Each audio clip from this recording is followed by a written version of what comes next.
Selamat pagi dan salam sejahtera kita sekalian. Kami menyambut dengan penuh sukacita bagi Bapak Ibu saudara-saudara kasih Tuhan yang boleh datang dalam ibadah saat ini. Senin pertama kali ada dalam persekutuan ibadah saat ini. Kristus Kepala Gereja telah memanggil kita semua dari berbagai latar Tuhan dari kehidupan kita masing-masing untuk datang memenuhi panggilan Tuhan untuk menyembah, memuji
Bapak Ibu Saudara-saudara, marilah dengan penuh sukacita kita memuji dan menyerukan kebaikan Tuhan sebagaimana disebutkan dalam Mazmur 118 ayat 1 sampai 4. Kita membaca secara berbalasan.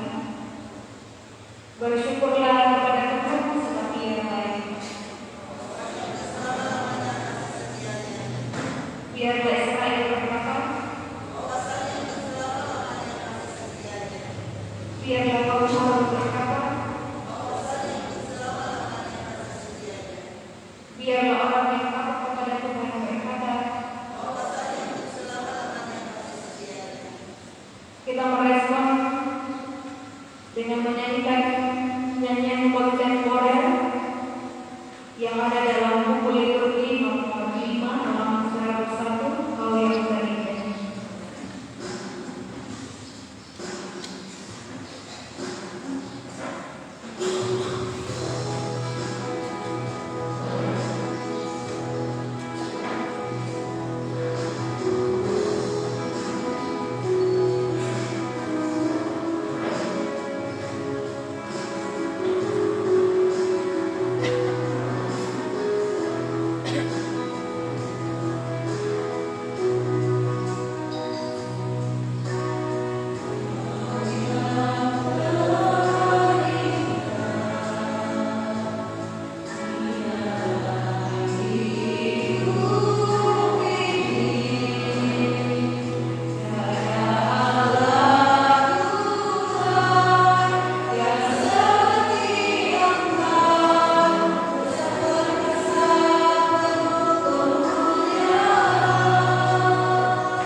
Dan semangat kami lakukan kembali berdiri untuk mengingatkan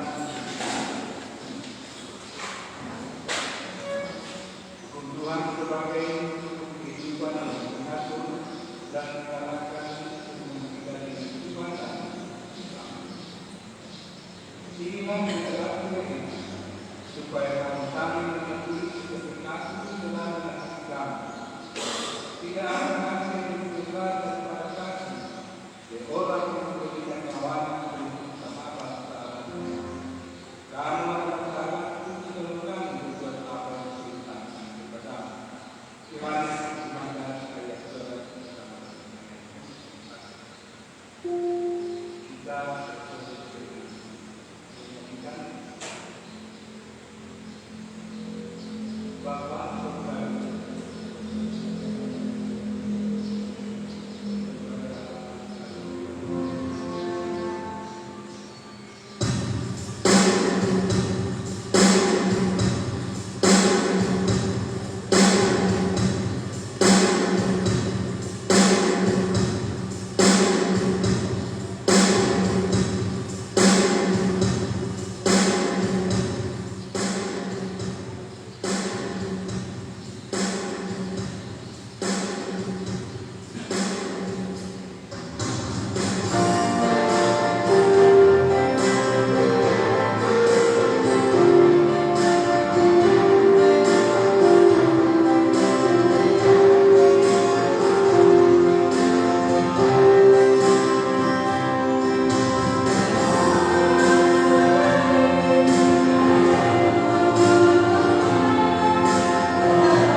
saudara-saudara yang Tuhan, marilah dengan kesempatan maaf dan dengan segala kesenangan kita berdoa bersama kepada Tuhan mengaku kepada kesalahan kita. Firman Tuhan mengingatkan kita, anak-anakku, hal-hal ini kutuliskan kepada kamu, supaya kamu jangan berbuat dosa. Namun jika seorang berbuat dosa, kita mempunyai seorang perantara pada Bapa yaitu Kristus yang adil. Dan Dia akan mendamaikan untuk segala dosa kita, dan bukan untuk dosa kita saja, tetapi juga dosa seluruh dunia. Bersama kami dua ayat 1-2. Mari kita dengan firman hati kita mengaku dosa kita dan menjadi sebuah dosa.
Jemaat Tuhan yang terkasih, setiap kali kalian sungguh-sungguh mengaku dosa kita dan bersedia meninggalkan jalan kita yang utama, maka dengarkanlah berita pengampunannya sebagaimana tertulis di dalam Efesus 1 ayat 7-8.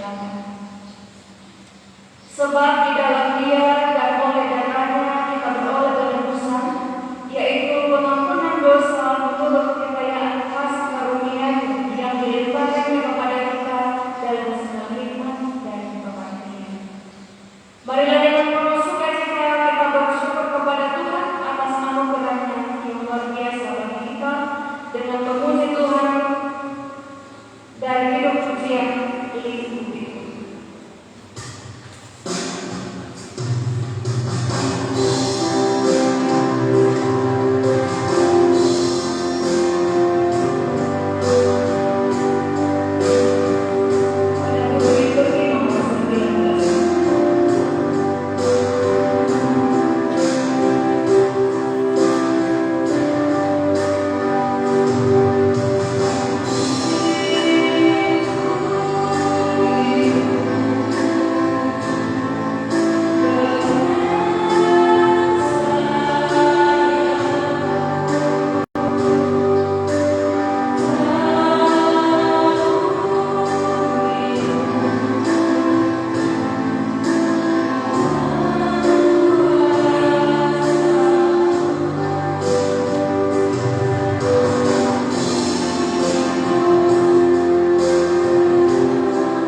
diucapkan banyak terima kasih kepada panitia HRG Jemaat dalam persembahan pujiannya. Tuhan Yesus memberkati kita semua dan kiranya menjadi pujian kita bersama.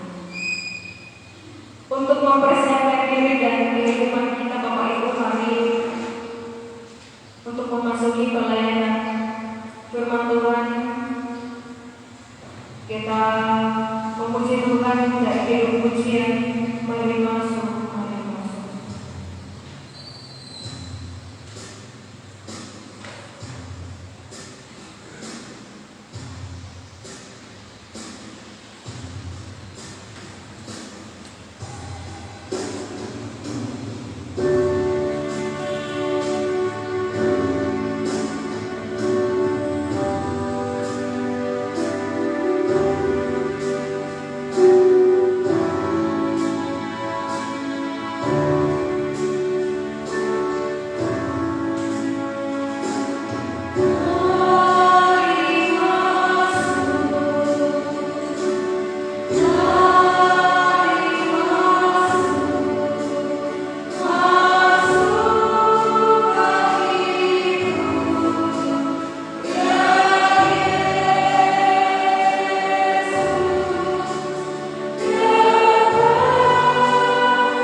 Segala puji syukur hanya bagi-Mu Tuhan atas firman dan rahmat-Mu yang boleh melimpah di dalam kehidupan kami. Kami kembali datang bersekutu memuji dan memuliakan nama-Mu dalam kebaktian yang pertama jemaat Hosana berkabung. Kami hendak membaca dan merenungkan firman Tuhan. Berkati hamba-Mu yang akan membaca firman Tuhan, berkati hamba-Mu yang akan memberitakan, dan kami semua yang akan mendengar. Biarlah mata, hati dan pikiran kami hanya tertuju pada firman Tuhan. Memberkati kami dari awal sampai selesainya kebaktian kami. Terpujilah nama-Mu yang kami sudah berdoa. Amin.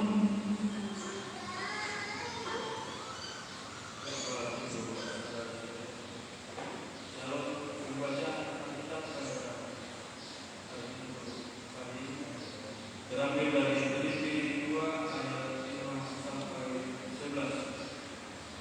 Filipi 2 ayat 5 sampai 11. Firman Tuhan berkata, hendaklah kamu dalam hidup bersama menaruh pikiran dan dasar yang terdapat juga dalam Kristus Yesus, yang walaupun Allah tidak menganggap kesetaraan dengan Allah itu sebagai diri yang harus dipertahankan,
sebagai raja yang di atas segala.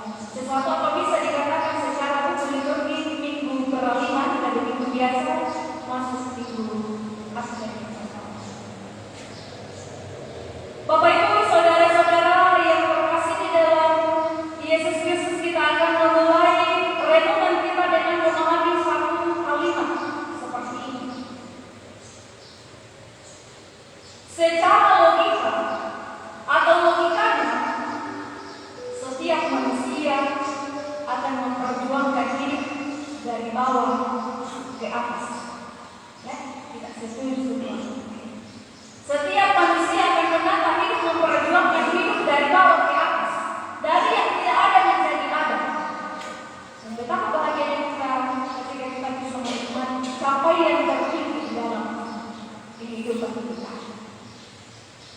Karena itu menjadi suatu keganjilan agak lain-lain kalau ada orang yang seperti ini dalam tanda kutip sudah berada di atas tetapi suka turun ke bawah. Kira-kira apa itu?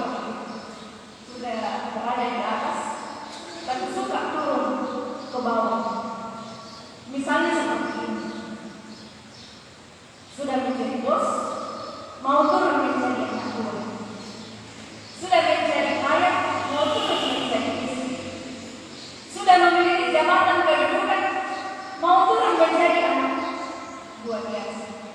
Saya kira manusia tidak akan pernah setuju dengan anggapan seperti ini.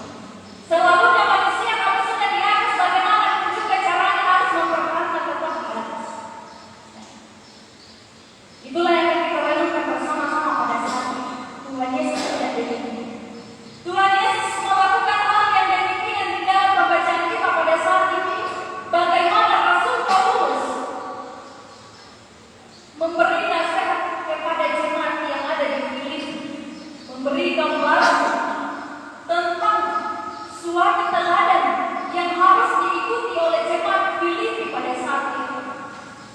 Karena rupanya ketika Rasul Paulus masih bersama-sama jemaat Filipi masih aman, hidup dalam keharmonisan, dalam keramah, aman.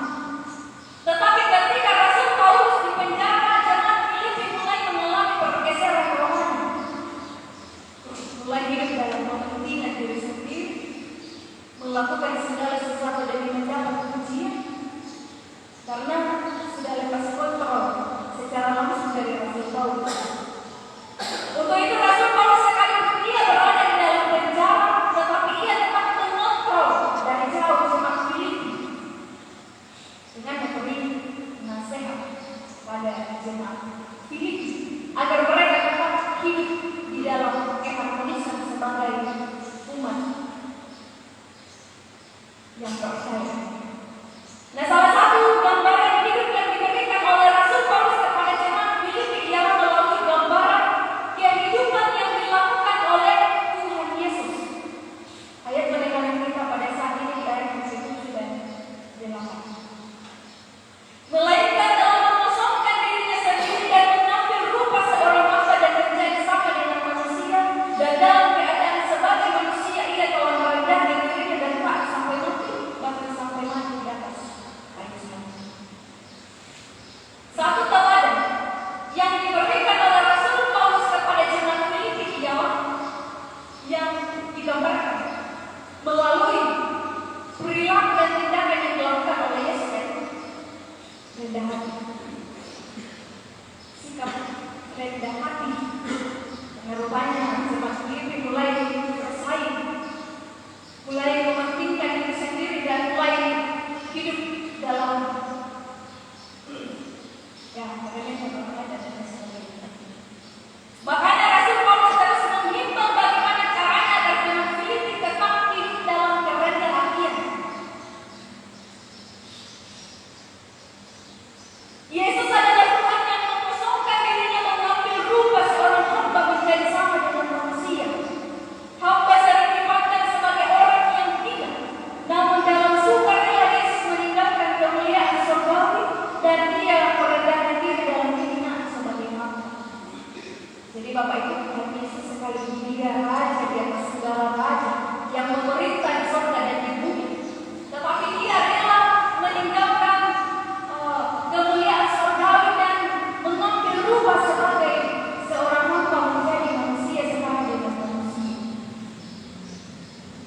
itu perlu kita ketahui bahwa hamba pada zamannya itu sering dipahami sebagai orang yang hina, orang rendah, orang di bawah, tidak dipandang. Itu adalah hamba. Dalam kemanusiaannya ia adalah membatasi dirinya untuk menggunakan segala atribut kealahannya, kemahakuasaannya. Tuhannya tidak memakai kebesaran dan kemuliaannya untuk kepentingan dirinya, melainkan untuk merendahkan diri berkorban dari kepentingan siapa? Kepentingan manusia. Keselamatan siapa? Keselamatan manusia. Jadi Tuhan Yesus sekalipun dia adalah Raja yang berkuasa, tetapi dia tidak berkuasa atas dirinya. Dia tidak hidup mementingkan dirinya sendiri sekalipun dia adalah Raja, tetapi dia hidup dan berkuasa demi kepentingan umat manusia.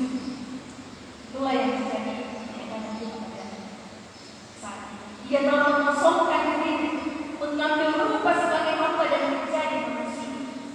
Dia mau semua manusia, mau memperlihatkan kepada kita bahwa Tuhan saja sebagai Raja mau merendahkan hati, apalagi kita ini manusia yang tidak dosa. Ia taat setia sampai mati, bahkan mati di atas salib.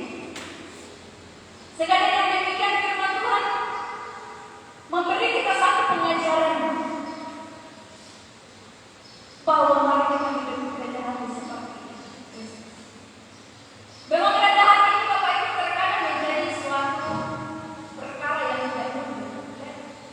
Terkadang menjadi perkara yang sulit dilakukan. Perlu kita ketahui apa itu rendah hati. Rendah hati Bapak Ibu itu adalah tidak sombong, tidak angkuh, tidak mementingkan diri sendiri, dan lain-lain sebagainya. Terkadang kita susah melakukan karena menyangkut gengsi dan harga diri. Kalau saya nggak tahu ya apa rendah hati, tetapi terkadang kita gengsi, maka menyangkut harga diri.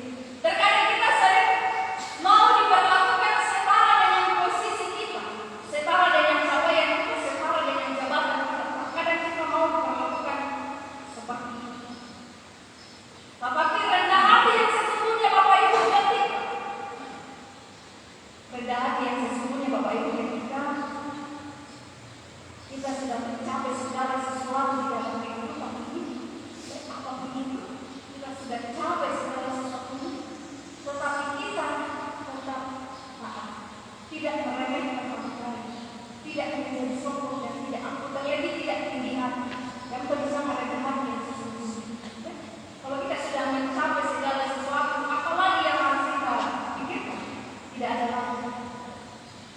Kita sudah mencapai segala sesuatu, tetapi kita tetap rendah hati. Itu telah rendah hati yang sesungguhnya. Memang butuh kebesaran hati dan pengorbanan untuk melakukan hal sedemikian rupa. Tetapi bukankah itu sudah merupakan konsekuensi hidup pengikut Kristus yang harus selalu berpikir? Lalu apa yang harus kita miliki di dalam kehidupan ini? Kita harus memiliki hati seorang hamba yang hidup bukan untuk dirinya sendiri, tetapi juga kepada orang lain yang berpusat kepada Tuhan. Maksudnya seperti ini. Tuhan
menjalani kehidupan ini di bawah otoritas Allah, di bawah kehendak Allah.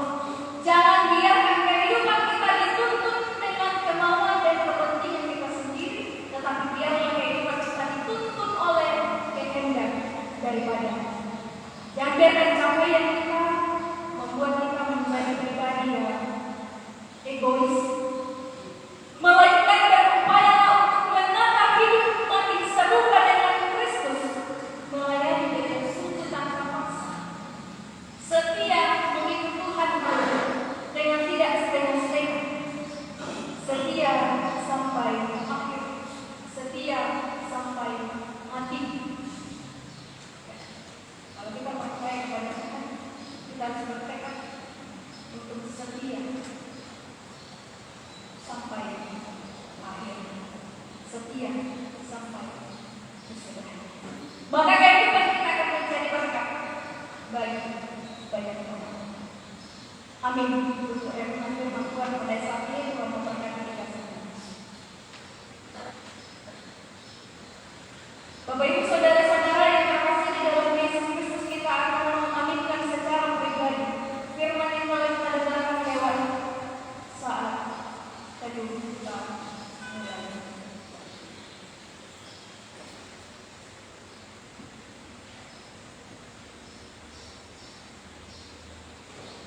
Ajarlah kami ya Allah sebagai umat ketebusan untuk hidup rendah hati sama seperti Kristus yang mau mengosongkan dirinya demi keselamatan kami semua. Saat teduh selesai, kita merespon dengan menyanyikan pelengkap diri jemaat Romi 48 dan baik pertama dan kedua.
Sidang jemaat ini berkati Allah.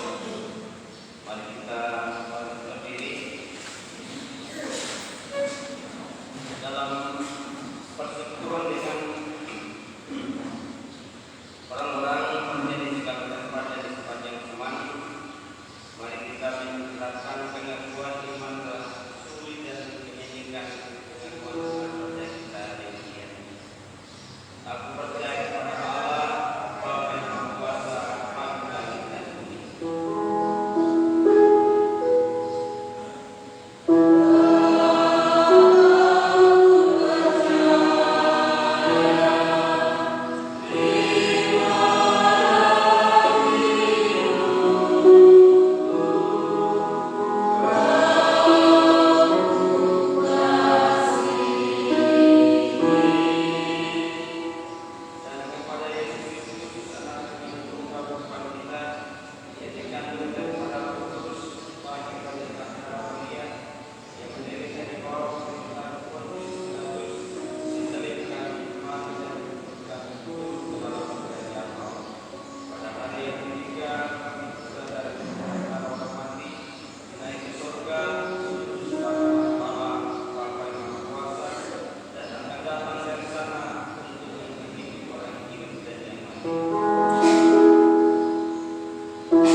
Dan kita akan bersama-sama mengurus dan mendoakan beberapa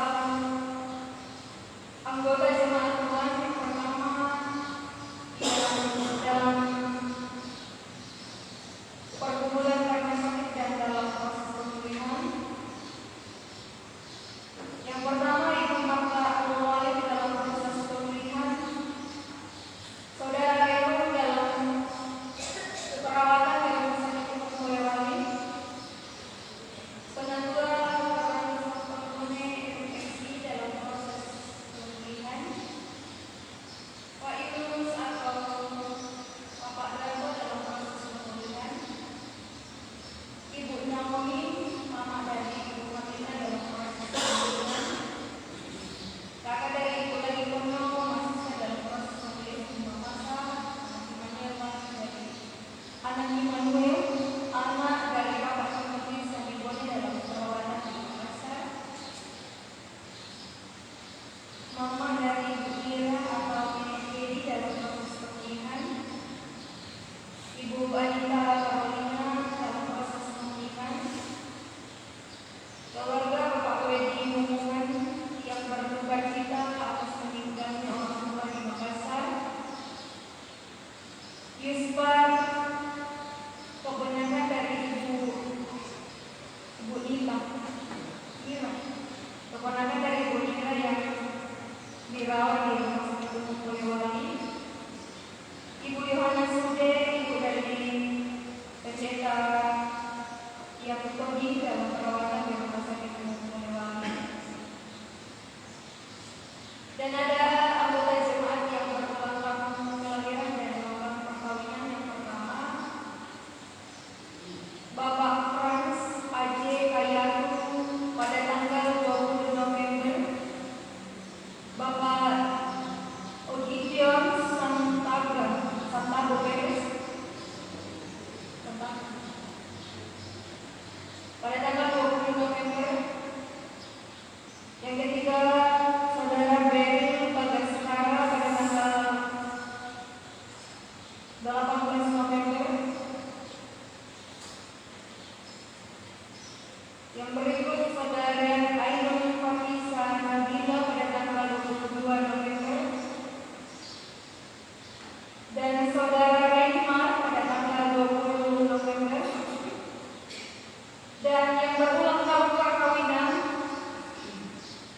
yaitu Bapak Liki dengan Ibu Suryati pada tanggal 19 November. Itulah yang akan kita doakan bersama-sama dalam doa syafaat. Mari bersama-sama kita satu hati dalam berdoa. Sungguh Engkau begitu luar biasa